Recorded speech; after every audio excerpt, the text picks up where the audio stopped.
그냥 별로 의미 없어요. 갈 수도 있고 안 갈 수도 있고.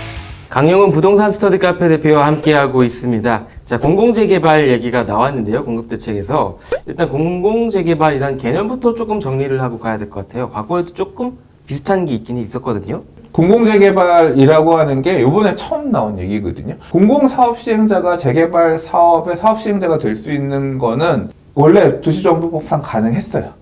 공덕동에 가면 펜트하우스라고 주상가 아파트 있어요. 거기도 SH가 사업 시행자였던 곳이고, 뭐 안양의 덕현마을, 뭐 메가트리아, 뭐 이런 곳들도 이제 LH가 사업 시행자가 돼서 추진하는 곳이고, 이런 사례들은 있어 왔거든요. 근데 갑자기 이 즈음에 이런 혜택을 줘가면서 재개발을 하라고 하는 이유가 뭐냐? 제가 생각할 때는 2014년부터 이제 뭐가 있었냐면 서울시에서 뉴타운 재개발 출구 전략, 그러니까 출구 전략들을 세워서 해제들을 시켰거든요. 여기를 어떻게 풀어낼 거냐를 생각해 보다 보니까 여기를 해제시키지 말고 그냥 여기에다 아파트 원래 처음 정비예정구역 지정하고 기본계획 수립할 때 했던 모양대로 재개발하게끔 풀어주고, 그 과정에서 약간 인센티브 주고 임대아파트도 조금 더 뽑아내면 서로 윈윈할 수 있지 않겠냐. 그리고 그 하는 과정에서 우리 공공이 조금 더 개입해서 한번 유도해보자, 뭐 이런 좋은 뜻도 어느 정도 반영이 되어 있지 않았나 생각을 해요.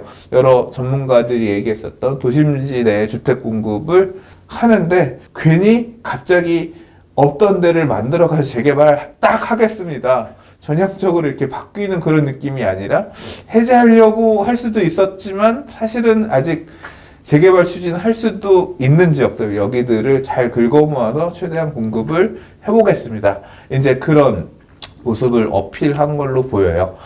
그리고 이제까지 서울시의 어떤 도시 정비 정책은 철거 중심의, 전면 철거 중심의 재개발을 지양하고 하지 못하게 하고 보전. 근데 이번 대책은 약간 스탠스를 바꾼 거예요. 아니에요. 우리 전면 철거 정비 사업도 할 건데 대신 공공이 개입해서 최대한 빨리 끝낼 수 있는 방법을 만들어 보고, 그리고 임대아파트도 좀 더 넣게끔 이렇게 해볼게요라고 좀 약수를 하자고 뭐 약간 제안을 하는 그런 느낌도 없잖아 있습니다. 과거 정비예정구역으로 지정되어 있던 이 지역의 빌라 소유자들, 연립주택 소유자들, 소규모 주택을 소유하고 있는 분들 같은 경우는 하늘에서 동아줄이 내려온 거죠. 재개발 이제 할 수 있구나. 일단 어쨌거나 뭐 우리 동네 이렇게 재개발 해제되고 나면 해제된 곳에서 할 수 있는 게 이제 가로주택 정비 사업이나 소규모 재건축 사업, 주로 이제 가로주택 정비 사업이나 자유주택 정비 사업, 뭐 빌라 짓는 거잖아요. 또는 1, 200세대짜리 100세대 정도 되는 뭐 아파트 정도, 15층짜리 난쟁이 아파트 짓는 정도잖아요. 근데 그거 말고 뭐 한 500세대라도 쭉쭉 뻗은 25층짜리 아파트 될 수 있는 거야? 동아줄이 내려온 거죠. 그러니까 그 동아줄을 받고 싶어 하는 분들이 있을 거고요. 정리하자면 출구 전략에 대한 출구 전략일 수 있겠네요. 예. 상한제에도 면제를 해주고 예. 인허가도 지원해주겠다. 분양가 상한제는 적용 안 되지만 허구의 고분양가 사업장 관리 기준은 적용한다는 얘기가 보도자료에도 명시가 돼 있잖아요. 일반 분양가 니들이 생각하는 것처럼 팍팍 비싸게 할 수 없다라는 걸 딱 못 받고 들어갔기 때문에 일단 그 부분도 페널티가 있고, 투기가 막 심화될 수 있는 것들을 방지하기 위해서 방지 대책도 같이 내놨어요. 그래서 조합 정관을 변경하고 그 조합 정관 변경 시점 이후에 신규로 이제 매수해서 조합원이 되는 경우에는 분양 가격을 차등화하는 등. 그러니까 나중에 사업시행 인가 이후에 예를 들어 산 조합원은 조합원 분양가대로 아파트를 못 받고 일반 분양가 수준대로도 못 받고 주변 시세대로 분양받아야 돼. 뭐 이런 식의 페널티가 생기면 내가 지금 미리 투자는 해놨는데 나중에 팔고 나가려고 하면 사는 사람 페널티가 크니까 뭐 안 팔릴 거 아니에요. 또는 비싸게 못 팔 거 아니에요. 그럼 그런 기대 이익이 주니까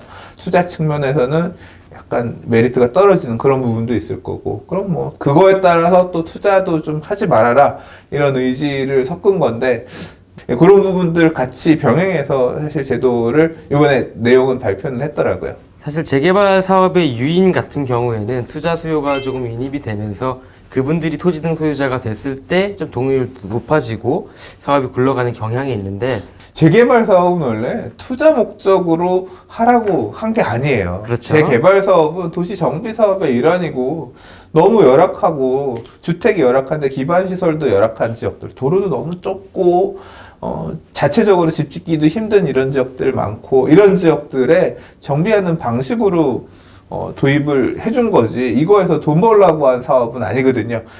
시장에서 민간에서 재개발 사업하면 집도 새거 되고 돈도 벌고 이렇게 이해를 하면서 투자를 하다 보니까 그러니까 자꾸 공공성을 이렇게 높이려고 하는 분들의 목소리도 이해가 되죠. 정비사업 헐고 낙후된 지역들 개선하라고 해놨더니 그거 와가지고 그분들이 생각할 때는 투기하고 있네? 이건 아니지. 공공성을 좀 확보해야겠다. 그런 목소리는 또 그런 측면에서 뭐 정책을 만드는 분들 입장에서는 뭐 할 수 있는 얘기라고 생각해요.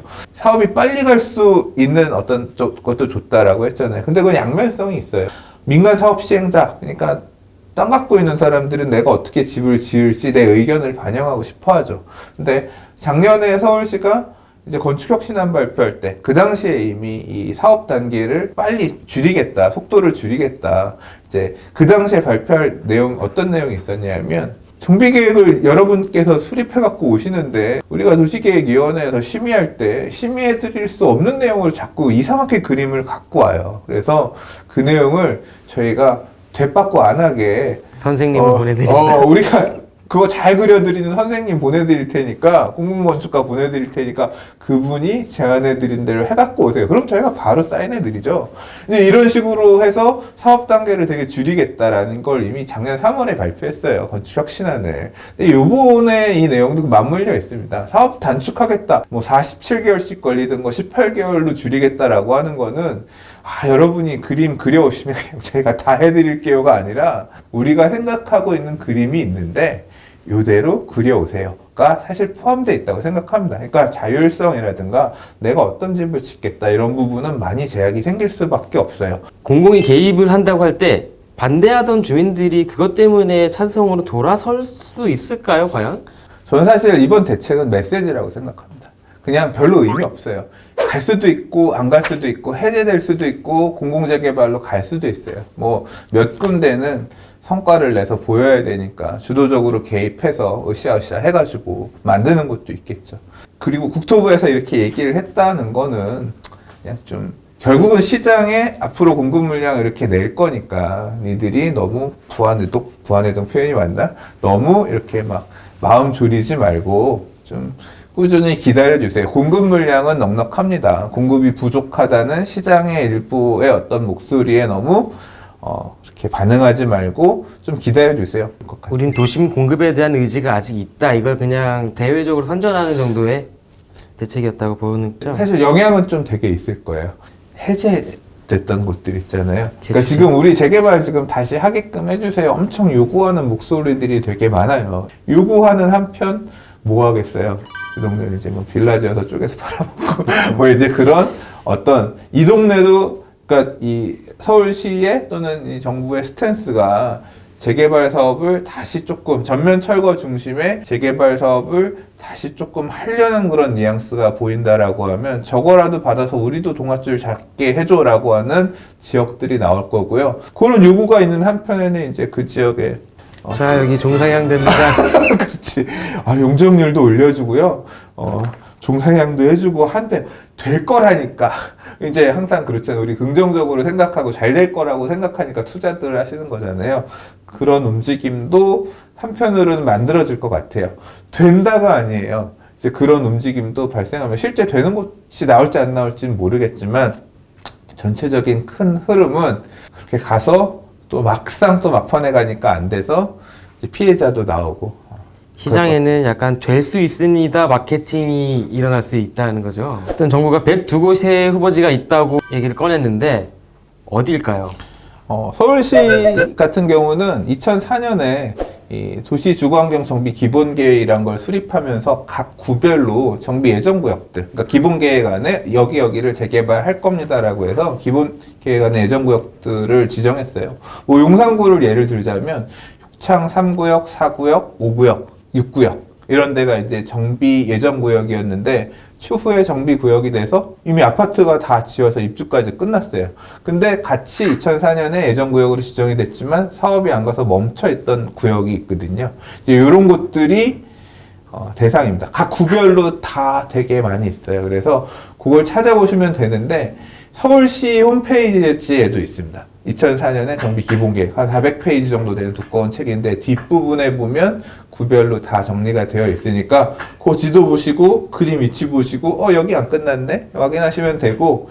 그러면 정비 예정 구역으로 남아 있는 상황이 아니라 완전히 이제 뭐 주민 반대든지 해서 해제됐던 곳들 얘들도 재추진하는 거에 해당이 되는 걸까요? 그거는 이제 서울시의 의지가 달려있죠. 끌어오면 딸려올 거란 건 알죠. 여기다 동아줄을 탁 내려주면 덥석 물고 싶어 하는 것들이 되게 많을 거란 걸 서울시도 알고 있습니다. 그걸 이제 쓸지 말지는 상황 봐가면서 고민할 것 같아요. 불확실성이 높은 투자네요.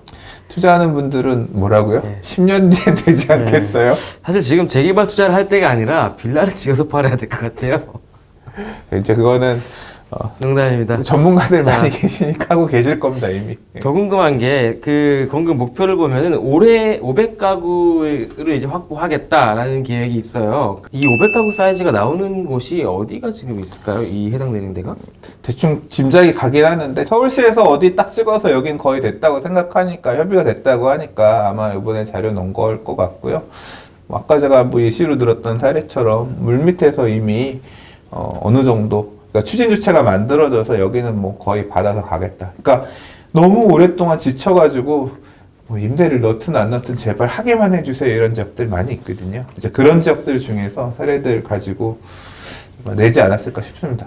그런데 과거에 보면은 사실 유형은 조금 달랐지만 LH가 굉장히 적극적으로 재개발에 참여했던 곳이 성남시잖아요.